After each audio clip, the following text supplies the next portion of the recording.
Well, this is a question that really needs to be answered properly.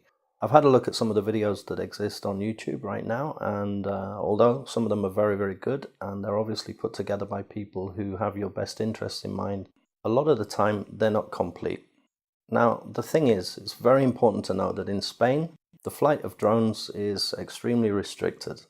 And flying your drone in the wrong place can leave you with fines that can amount to hundreds of thousands of euros. That's not an exaggeration. And if you fly your drone in a place that endangers air traffic or other people, you could face prison and fines. So at the end of the day, I think it's really important to know where you can't fly your drone in Spain. And the information you need is readily available on the internet. It's just a matter of knowing where to go, how to find it. That's the aim of this video. I'm going to show you the only reliable source for this type of information. The source is a government body. The information is accurate, 100% reliable, and completely up to date. So first of all, we need to go to this website. There's a link in the description. You may be wondering who or what ENAIRE is. So we'll have a quick look at the Wikipedia page, and we can see that ENAIRE is the air navigation manager in Spain. Also, if we have a quick look down here, we can see that it is actually a government body. So the information that we're going to get from this website is completely official. So let's go back to the ENAIRE web page, and we need to click on Mapa Recreativo, recreational map. I'm going to zoom in on Vigo, which is an area that I'm in right now. Here's one that I prepared earlier. Okay, and as you can see, we have a lot of different colors, a lot of different shapes. If it's an area that's not grey like this, so all of these colored areas, then it's an area that has some sort of restriction, some sort of prohibition, or it's controlled airspace. So I'm going to use the layer list to remove all of these layers. So as you can see, we're left with a lot cleaner map. There are just one or two shapes here that are colored in. These are NOTAMs. NOTAMs are really interesting and they're very important. So we're going to talk about them in a little bit more detail very shortly. But for now, let's put some layers back on. We can click on aerodromes, and this will tell us where our aerodromes are. Here is Vigo Airport. Here is a heliport that's connected to the hospital. Another heliport here that's used for forest fires, and another little aerodrome here. This doesn't give us the information we really need, so let's put the alerts and avisos back on. Okay, the alerts are telling us where the airspace, where the controlled airspace is around these aerodromes and heliports. Controlled airspace in Spain is deemed to be from the ground upwards, and it includes indoor areas. Even if you want to fly your drone at home, you're still in airspace, you're still in controlled airspace. And all of these red areas are controlled airspace. I'm going to check using Google Maps whereabouts I am right now. And as you can see, I'm just here in Vigo. We'll go back to the map. I'm probably situated here within 3 of these red circles. So I'm not going to be putting my drone up anytime soon in this area. The avisos, which you'll find are these purple areas. Let's have a look. This area is restricted. It's an area with sensitive fauna. If you really feel that you need to find out exactly why that area is restricted, then you can click on here, which is AIP, Aeronautical Information Publication.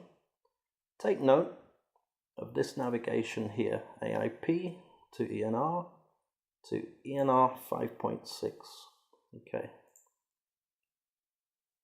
So we've gone to the AIP. We're going to click on the current AIP, not the future AIP. We can navigate now. It was AIP, ENR, ENR 5.6. And here we can see exactly why that area is restricted. It's restricted because migratory birds pass through that way. It's not terribly important to know that, but I suppose it's quite interesting. Let's close that down and we'll go back to our map. So let's add some more layers. Here's a layer that opens up a big yellow box.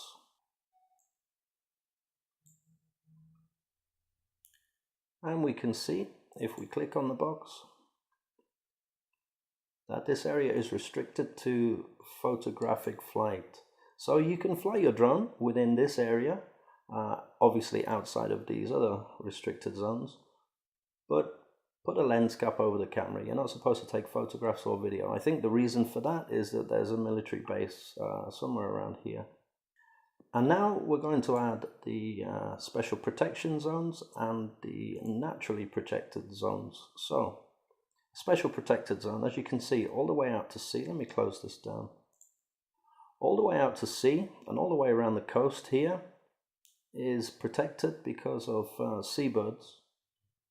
And these browner areas here, let me zoom out a little bit and you'll see more. Brown and green areas are natural parks and protected areas. So really you can't fly your drone in those areas either. So there you have it. You can see all the restricted areas in Spain. Now, as I promised, I was going to talk to you about NOTAMs. And as you can see, there are quite a lot of them around. NOTAMs are really important to know about. A NOTAM is a notice to airmen. It's a temporary segregation or a temporary prohibition. And each one has its own separate properties. If we click on this one, for example, we can see lots of information given there. This one is from the surface to flight level 90. Let's add 2 zeros to that and we get the actual flight level in feet. So it's from the surface to 9,000 feet. We have some dates here from the 11th of February to the 22nd of February and some times from 10:45 in the morning until 2:30 in the afternoon. And here we also have a list of the times linked to the dates. So on the 11th, we begin here at 10:45 until 5:50. On the 12th, we have different times also. On the 14th, also different times. The 13th, different times. So it's important to know that these times are in UTC, not local time. There's a link in the description. So let's have a look at another NOTAM. This one here, for example. This one begins at flight level 10, which is 1,000 feet, and continues to unlimited, so basically to space. But at least we know that it begins at 1,000 feet, so we can fly our drone because we're not going to be flying our drone any higher than 400 feet, 120 meters above the ground. What is important to know is that you can fly your drone to a height of 400 feet, that's 120 meters, but flight levels are taken from sea level. So if you're on a mountain that's 350 meters above sea level, don't fly your drone because you're actually breaking into this airspace. So let's close this down. So to summarize, remember that there are a lot of controlled areas, a lot of restricted areas in Spain. It's very important to know that you're flying in an area that you're allowed to fly. You now know where to get your information from, and you know how to read NOTAMs. Now, I know that it looks like there are a lot of areas in Spain that you can't fly your drone, and yeah, there are. But I can assure you that there are still plenty of areas where you can. If you found this video helpful, give it a thumbs up. Subscribe to the channel if you want notifications of further videos. Fly safely and happy flying, guys.